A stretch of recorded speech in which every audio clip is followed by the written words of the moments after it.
I'm not hopeful in terms of the missing of the timelines.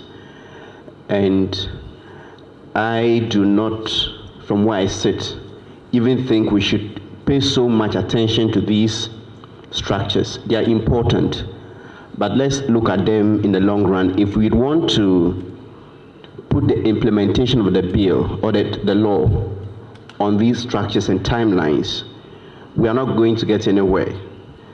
I don't know, but I'm very suspicious when we begin to hear things like stakeholders, roadmap, pipeline, strategic No, but you must have a basis for this. You cannot just make the statement. What's your basis for this suspicion? My basis is that whenever these terms are brought in, it stalls the practicality of things we're supposed to do. And I've had a personal or one-on-one conversation, for instance, with the special prosecutor, and he's still trying to put structures in place. And by the time he finishes with the recruitment, the 4 years of the man who got him to do a good job will be over. So what I'm saying is this: I have tried to get information from ministries, departments, and agencies. So whilst we are putting these structures in place, it shouldn't be a prerequisite for the implementation of the RTI. And I'm saying this because the ministries, departments, and agencies already have what it takes to give information out to people who need them. Go to any ministry now and you look at one employee who has been working since the 1970s. Whatever they have done, you find it on their files. But they signed a contract with my money last month. You go there and they cannot find the contract. So I think it is very intentional. So if we are going to put these structures in place, fine. But we shouldn't use that as the basis to say we are not ready yet.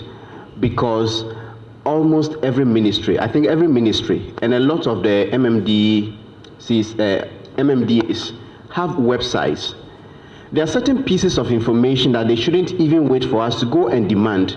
Put it on the website, and you even save yourself on the website, and you save yourself pressure from people. We know they sign contracts all the time, and as a journalist, that's the kind of information I'll be needing. You sign this contract, how much did it cost? Then I need that information.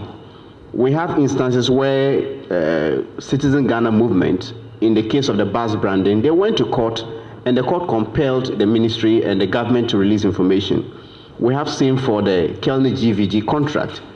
So it is no longer a secret, or I don't know, they say secretive, but I don't think there's anything confidential about contracts that are signed with our monies.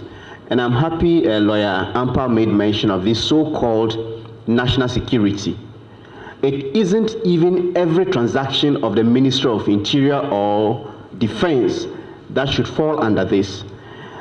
As a journalist, I wouldn't expect you to go and publish the arms and ammunition that we acquire for our military.